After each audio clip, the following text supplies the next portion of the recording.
Oh yeah, I have a YouTube channel with around 21,000 people there. I have my podcast. I have a podcast called Building Resilience where I talk about this. I have a newsletter in LinkedIn that is growing very fast. I have a heavy presence in LinkedIn, in Facebook, in Twitter, and in Instagram. I have around 100,000 followers between all the social media today. Everything that I do is not the quantity of the follower, it's the quality of the message and the tools that I provide. Because something that for me became key, Kevin, is share and help others. Welcome to Career Coaching Secrets, the podcast where we talk with successful career coaches on how they built their success and the hard lessons they learned along the way. My name is Davis Nguyen, and I'm the founder of Purple Circle, where we help career coaches scale their business to $100,000 years, $100,000 months, and even $100,000 weeks. Before Purple Circle, I've grown several 7- and 8-figure career coaching businesses myself, and have been a consultant at 2 career coaching businesses that are doing over $100 million each. Whether you're an established coach or building your practice for the first time, you'll discover the secrets to elevating your coaching business. Welcome to Career Coaching Secrets Podcast. I'm Kevin, and today we are joined by Jose Pereira. He's been in the oil and gas industry for over 30 years, and he's been an independent coach for the last 2 years. Welcome to the show, Jose. Hello, how are you? Thank you for having me here, Kevin. I know you're now very far. You're in Vietnam, correct? Yeah, I'm in Vietnam right now as during this recording, which is very crazy. One of the things, I really loved our energy during the pre-podcast, when we were talking before and all that. And so I would just love to hear your origin story, the lore of, I guess, what got you into coaching, and more importantly, you want to turn it into a business. Well, as you said, I did my career in the oil and gas, but that was not really what marked me. What really marked me was that during my career, I finalized being the CEO of the company. It's a big oil company here in the U.S., Citgo Petroleum. And I'm being an immigrant here in the U.S., becoming the CEO of the company was a big deal. But that was not my story, because my story was that I was getting retired. I received a call to a last-minute meeting in Venezuela, where the headquarters of the company was. And we were caught in the middle of the geopolitical thing that was going in that moment between the U.S. and Venezuela, and we became hostage. We were taken hostage by the Venezuelan regime, and we stayed 5 years during the negotiations. So our hostage situation were during 5 long years. So when I came back, I had 3 years that I came back. In October, I'm going to have 3 years. I was in the first year in that healing process and tried to, readapt my life. And when I begin to speak with people that are in my community, the hostage community, I begin to think a pattern that the people really were having hope. When I was talking with them, I was really helping them, not only healing myself, I was healing them. And I said, wow, this is something that I can really use it to help others. And that's why I decided to create this coaching program. But because I came from the leadership space, I converted in a leadership program, because I really thought that these can be tools that I learned that can be used in your leadership journey. So I created this program that is called the Unbreakable Leadership Program, where I mixed all those things that I learned during those 5 years into what has to be a true leader, a people that has having issues in their leadership journey. This is part of the thing that today I teach. So it's not a very conventional leadership program. So it's very interesting. So it sounds like you kind of help out leaders, from what it sounds like. What kind of problems that are you noticing most leaders going through right now? One of the first things, this is a common pattern. When you're in a leadership position, you begin to have conflict between your business and your personal life. So one of the things that I teach them, how they can regain balance in their life, because that was something that I was missing in my life. Believe me, during 5 years, you have a lot of time to rethink your life, revisit your life, and see the things that you did wrong. So now, one of the first things that is fundamental in my coaching is how you can regain balance between your business and your life. How do you have that compensation? That is the first thing. The other thing is simple tools like how can be a better communicator, how can be a more empathetic leader, how can be a more inspired leader, because these were things that I went through. During my 5 years, we were 6 guys. Believe me, you need to enhance your leadership abilities, because that's what made us survive. Today, when you mirror that to your business, that is exactly what you have to do. For example, we were 6 guys in 5 years. Picture this, living in a 100 square foot space, the probability that you begin to have issues is very high. But what about if you decide to create bonds? What about if you decide to be more empathetic, understanding the other? What about if you're having issues communicated properly? What about having a better integration with your peers? There are things that you can do in your business, and then you can become a better leader. And these are what successful leader does, having a better workplace. And that's what we did there, because we stayed 5 years with our colleagues. And believe me, we had very minor things during 5 years, and we made it. We came back and we're friends. It's really amazing how you're able to take that situation down in Venezuela and just like really turn something positive of it as well. Which leads me to wonder too, it's like here talk about the coaching business, but how do people usually find you? Like what does your marketing look like? Do you share this story? Yes, I'm today a speaker. Today I do speaking. I go to, by the way, I have been going to college and universities. I have been doing conference. I have been attending conference. Today I'm connected to, I became a speaker in a very good bureau. It's run by a guy called Bruce Marin. He's from Las Vegas. And he has been contacting me with a lot of, 500 Fortune companies. So I'm beginning to do this type of speaking directed to leaders, because for me it's key that the people understand how they can really become better leaders in the business and in their life. Not only in their business, in their life. Because if you're missing one of the pieces, you're not going to be a good leader. You have to have that balance. And this is one of the biggest unspoken challenges that the leaders have. That you are a leader in your business, and when you go into your house, you are miserable. You have your marriage destroyed, your kids doesn't talk with you. So you're having like a double life. When you understand that you really need to have that balance, then you become to be a better leader, because now you're having a better balance in your life. So this is something that for me is key in part of. So I do this during my speaking. I do master classes too. And of course, I have my coaching program. You do a lot of content marketing too, like on LinkedIn, social media. And Oh, stuff yeah. too? I have a YouTube channel with around 21,000 people there. I have my podcast. I have a podcast called Building Resilience, where I talk about this.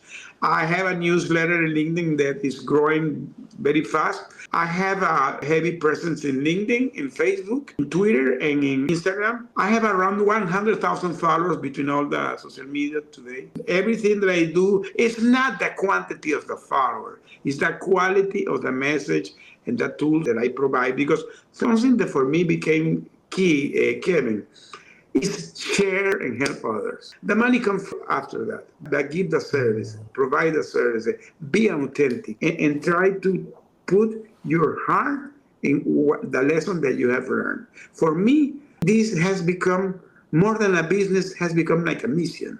Because this is something that I could understand. I'm a faith-based guy, so I really believe that this for some reason, God put me in this tribulation, but I could survive it, and now I'm here today to help. Very powerful message too. Like obviously there's a lot of emotional resonance that people are having with your stories, your messaging and all that. What I'm curious about through the coaching lens, people are resonating with these stories that you're talking about. When people are interested in coaching, right, or they have an inquiry about working with you, what do your coaching modalities look like? I know some coaches do one-on-one. You mentioned that you have your own coaching programs. Like, what is the modality? I'm very one-on-one, because my coaching is so particular that I try to tailor-made with the person. I'm more than a coach. I believe that I've become like an advisor.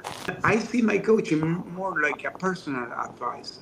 So the people that work today with me, they have become my friends, by the way. I was finishing a coaching a few minutes ago, and we have become really good friends, because I try to do it in a personal way, in a very confidential way, that the people can have the ability to pour what they feel. Because if the people want to have change in their leadership journey, they have to be honest, and they have to be honest with themselves. I'm more than a coach. I see myself like an advisor, even sometimes like a mentor, because again, I went through a very extreme experience.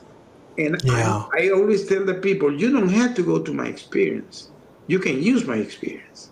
So you don't have to walk my journey. You don't have to go through it. But believe me, sometimes when you are in your mental prison, It can be even worse than being in a physical prison when you have you're stuck in your business. So if anybody's hearing this that resonate, I'm talking to you, my friends. You mentioned being a mentor, being a trusted advisor. Sometimes when you turn something into a business, it can get kind of muddy waters, I guess, right?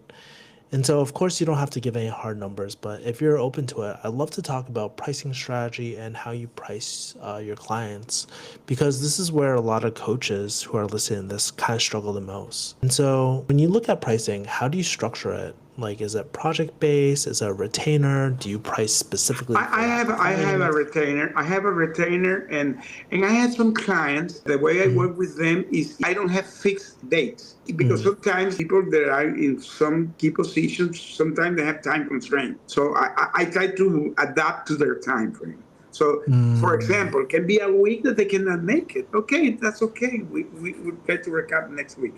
We try to have always every month like a recap session where we will revisit everything we did during the month. I use this guidebook. If you go to my guidebook and you open it, there's a lot of empty pages that we begin to fill it up. So when you finish the coaching, you're going to have a document that is going to be valuable for you because you have been working your own journey. I put them to think in their journey, and I share my journey with them because all my pages always will have where they put their journey, and then I give my suggestions. So when they finish, this is a 3 month program. When they finish the program, they will have this in their hands, so they can go back and revisit it. And again, I'm always open. Kevin, when you go to an experience like I went, you think that you see the things in a totally different way. Believe me, you begin to see the things in a totally different way. If you see my life in the past, I was the CEO of a company, so I know where they were because I was there. I know their struggles because I was there. I went through all the things that today I talk, I was there. So this is not something that I learned. No, this was life experience. It comes from life experience. You mentioned something really interesting. You said that your life before the experience and after were very, very different. Can you paint me a picture about what that kind of looks like? Like, give an example of. Okay, Jose Pereira in the past, full of ego, full of selfish, full of superpower, and everything is because of me, and bossy. Bossy, never had time to the family. My wife called me. I have never had time to her. People that are hearing me can raise their hand. This is me. This is me. Me? This is me. This is me. So that was me. So what happened? Now I'm in this situation in a prison cell. I don't have no voice, no way to go out. Ego gone. Selfish gone because now I had to rely to the people that are with me to survive. Thinking that you had superpower, now you don't have nothing. And now begging to have a minute call to my wife. So all the things that I did wrong in the past, everything in 1 second were gone. So what you do in that moment? What you do? Do you try to go back to this, or you readapt your life to the new situation? Because you need to survive, and you have to be prepared for the long run. So I didn't know when I was going to come back. It took 5 years, but it taken 15 years. There's no certainty. It's not like going in, you knew it was going to be 5 years. It's Yeah. indefinite. In your mind, it's indefinite as you're being. So that retrains your brain. Definitely, it retrains your brain. So that's why today, when I talk to the people, I talk under the authority that have going through it. So I'm not saying, no, because I learned this in Harvard. No. I learned it in a prison cell. So I had a skill because this is another thing. I did my career in the oil and gas in the international side. And for some reasons, during my career, I worked with a lot of international cultures. So I was kind of adapted of working with a different environment, but nothing like this. Nothing like this. Yeah. This for me was a totally different experience. And today, part of the things that I say that when everything is okay, anybody can be a great leader. In a stable company, everybody's a leader. But what happened when you're pushed from your comfort zone? What happened when the floor is moving and everything is crumbling? How are you going to handle it? What type of leadership are you going to be? So there's where comes the difference. When you, for example, I always say that a leader had to have something that is key, is the adaptability. The leader that is not adaptive is killed, is done. In today's world, you need to be adaptive. And this is a matter of mindset. It's very typical. By the way, here in the US, it's very typical. The people are very square, they have this mindset and this is the way to do this, follow the procedure. Today, that is bullshit. I'm sorry to say that word, but it's No, that you're because good. today the world is changing. You have to adapt to the situation. Whatever is the situation, you have to visualize it and move on. And another thing, you have to begin to have the clarity and the focus to see the thing that you can control and the things you cannot control. Because how many leaders that doesn't lose their self, get burned out, and go depressing anxiety, the things that they cannot control. You really have to understand where you're sitting down, what are the things that you can control and the things that you cannot control. These are the type of tools that today I teach. Clearly, you're very passionate about this, and the way that you described your business is like really a mission, from what I see it it like a sounded like. mission. Yes. Yeah. More than a business, I see it like a mission. Yes. And so, where do you? I was going to use coaching business, but where do you see this like mission taking you in the next few years? Like, do you have any secret dreams, big ambitions people don't know about?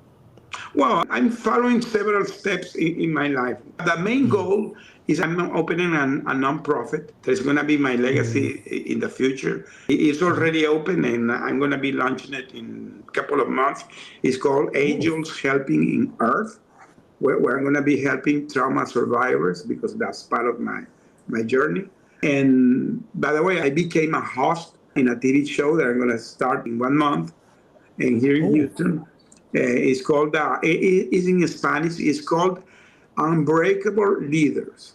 Líderes inquebrantables. I'm going to be interviewing Hispanic leaders that have gone through a journey and try to amplify it. So this, for me, today, as you said, more than a business, is a mission.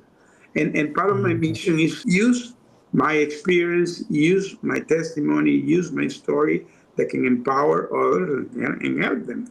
So that's my mission today. As you're trying to grow your mission, what sort of challenges and bottlenecks are you noticing right now? To be honest, I have a lot of doors opening right now, a lot. I have discovered that when you really are clear in your purpose, and you're clear in what you want to do, and you have the faith in you and faith in God, the doors begin to open, friends. The doors begin to open. I'm today in that process that the doors are being opened. I'm not saying they're not having challenges, but today I see myself with a lot of doors opening. Yeah, I see that. I see just like coaching as one of those things, but like not the thing. No, coaching is part of but it's not The the business. center of my business. For example, I have done this year, I don't know, I lost the amount of speaking events that I have been attending, but those speaking events at the same time have been driving me some one-on-ones, and also my book has been selling very well. My second book is going to be out tomorrow. Tomorrow Oh, is going to be, congratulations. yeah, my second book is coming out in Amazon. Tomorrow is called Unbreakable. Everything for me is unbreakable. It's called Unbreakable, and the book is based on biblical principles that I discovered during my journey that can help you become a better leader. Things that you answers that you need are there. You can see there very great examples that great leaders that did things and they are in the Bible. So I took those lessons that having getting during all this journey because believe me, after I came back during these 3 years, I have been reflecting to my journey. And I have been rediscovering things that I didn't know why they happened and things I went through. And that has been part of the missions that today I have. And that's why I decided to write that book. Because for me, that can be a guide for people that are asking for answers in their leadership journey. So it's going to be out tomorrow. Congratulations on that. The other thing that's on my mind too, you mentioned the doors opening. How are you kind of balancing everything, like the coaching, the TV show? There's a lot of different moving parts. How are you Well, balancing it? because I'm a guy that even I'm doing all this stuff, I'm doing it in a very organized way that I'm not losing the balance with my life. For example, today I'm here. This is my studio. I have a studio here in my house.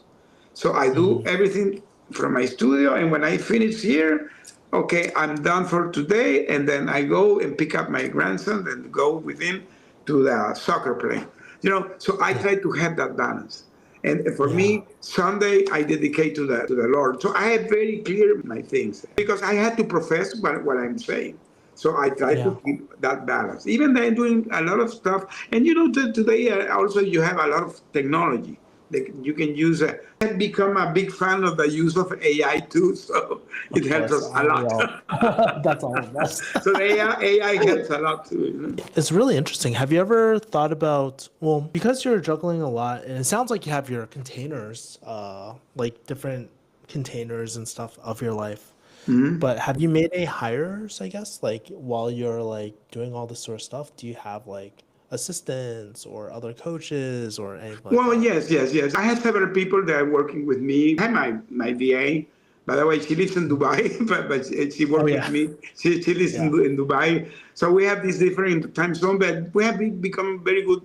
So she takes care of all my logistics. I have also a person that works with me in the PR side.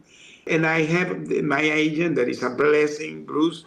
I love this guy. So he's helping me in the speaking side. In the coaching side, I had some networking groups. We do collaborations. I have a friend in Austin and a friend in Dallas that from time we do things together. Because I believe that one of the powerful things today is the networking. For me, networking has been key in all my journey because through the networking, you discover true connections, true powerful connections. And again, everything is because when you are walking in your purpose, you begin to vibe in a symphony that you begin to attract the people that really you want to. This is something key too. You have to attract that right people to your life. You have to be surrounded to the right people. If you want to be successful, be surrounded to the right people. And how you can get it? Vibration will attract the right people. You will create your atmosphere. So this is something, it looks like very esoteric, but that is like that. And let me tell you, everything I talked today has been confirmed by the neuroscience. Things that Yeah. today looks like it was only a spiritual thing, no, are confirmed by the neuroscience. So Yeah. even today, Like, when you talk that you have to have faith in yourself, neuroscience has confirmed that you, the observer, can transform your reality. It's yeah. confirmed, and that is what faith is. When you believe in yourself. Yeah, it's like really interesting. Like I'm really into neuroscience, by the way, so I'm always very cognitive of our reticular activating system and So you agree with what I'm saying? yeah. Let me tell you something. If you're a leader and you're in a business and you are having a bad mood, everybody's going to be in a bad mood because you're going to be transmitting that because your brain symphony, you become like a radar, a transmitter. And that's the way, in the contrary, if you're having a good vibration, you will transmit a good vibration to your people too. Yeah, totally agree with that. I was just writing something down. There's so many life lessons that I'm learning here. When you look back at your experience, right? Because we're talking about kind of like the belief systems and all that and the meaning that we put to certain experiences. I think this will be my last question to you. When you look back at the hostage situation that you were in many, many years ago, what's the meaning that you put behind that? What would the old Jose say about that experience, and what does the Jose nowadays like look at that? Let me say something here because Don Jose, even though I was full of ego and selfish, all this stuff, I was not a bad guy. I was a guy that always was thinking in the people. And the people that work with me always had, I tried to be human. And because I had the opportunity to work with several cultures, I had to have that ability because, I can be talking today with an Italian and tomorrow with a Japanese, and then talking with a Chinese and then having to talk with the British and then with the French. So Yeah. different culture, different religion, different personality, but everybody has something in common, that we are human beings. So that's the way you connect. So I already had that kind of ability. But when I went through this situation, I had to amplify not only that, the ability to survive. And when you are talking about ability to survive, you're combining a lot of things that can be resilience, strength, integrity, empathy, communication, many things that you can mirror in a walk of life. The main lesson for me is that anything in life you can survive. If you're having problem in your business, everything is temporary. Even business can fall, but if you're clear in your mission, you will stand up and you will learn and continue. So this for me is today key, that you have in yourself, inside yourself, what I call the unbreakable spirit. Everybody has it inside. Remember, we're creatures of God, made to His image. So we have that inside. What you have to do is unleash it. You have to discover that superpower in you. And when you do that, and you are walking in your purpose, because let me tell you something, sometimes you can discover that the business that you're running is not your mission, it's not your vision, it's not your purpose. So that's why you're not going okay with that business. So maybe you have to pivot, do something. So that could be also. But if you're really clear that what you're doing is what you really want to do, my friend, pursue it and go for it. Today, for me, the word impossible doesn't exist. Because it's not, I was not be here. If I can stay here hours talking about all the things we went through there. I should not be here, but I'm here. I should not be here. If you see this through human lens, I should not be talking today with you. It's really interesting. I think about that book, Viktor Frankl, Man's Search for Meaning and stuff. And I read the book, been there, by the way. That was one of my pivotal moments when I had the opportunity to read it in the prison. Yeah. Imagine the powerful message that guy was giving to us, how you can find a purpose in the pain and how you can find your purpose. And that for me was key. I said, okay, I needed to come back. I have a family waiting for me. My wife, I already am going to have 40 years in December. So we're a long-term married. I have sons and grandkids. I love them. So you begin to think in the things that really are important. Because this is the other thing. You give everything to your business. But when something is going wrong, who's going to be with you is your people that love you. That's the people that are going to support you. Were there any affirmations during that time? Were there any reminders, affirmations, kind of things that a recurring phrase or thought that you had in your mind? We did every night. That's a great question. By the way, I mentioned that in my book. We did every night after we prayed, after we read the Bible, we finalized the 6th with a big shout out saying, we're going to come back strong in body, mind, and spirit and soul. Boom, and we went to sleep, and we slept like a baby, and we did that years. That shout out every night. It became like an ant that we shout it out every night. Yes. I think we should end it there. Jose, can people find and connect with you? I have my webpage called joseconnect.com because I believe that I'm connected. joseconnect.com. In that webpage, you will find everything because I have a part where I have my speaking. You can see my speaking thing there. I have there my books. I have there my coaching. I had there my podcast. I had there my newsletter. Very soon it's going to be the TV show too there. All my interviews. I have a lot of things that I share. If you go to my YouTube channel, you will find a lot of things that I share there. And in my podcast, I try to educate people. I bring guests and myself talking about things. This afternoon, I'm going to have a very good friend. She's from Mexico, and she's a 2 times PhD neuroscience, and we're going to talk about the neuroplasticity of the brain. I'm going to have a show with her talking about that. Dude, I could talk hours about that sort of stuff. Thank you so much, Jose, for your time today. Really appreciate it. This is not like a normal podcast, I would say, that we normally have, but it was actually quite nice. Just hearing your experience and kind of the lessons that we can all take away from that experience as well. Thank you so much. Hope that your audience enjoy that. Anything resonate to them, contact me. That's it. Cool. Awesome. That's it for this episode of Career Coaching Secrets. If you enjoyed this conversation, you can subscribe on YouTube, Spotify, Apple Podcasts, or wherever you're listening to this episode to catch future episodes. This podcast was brought to you by Purple Circle, where we help career coaches scale their business to $100,000 years, $100,000 months, or even $100,000 weeks, all without burning out and making sure that you're making the impact and having the life that you want. To learn more about our community and how we can help you, visit joinpurplecircle.com.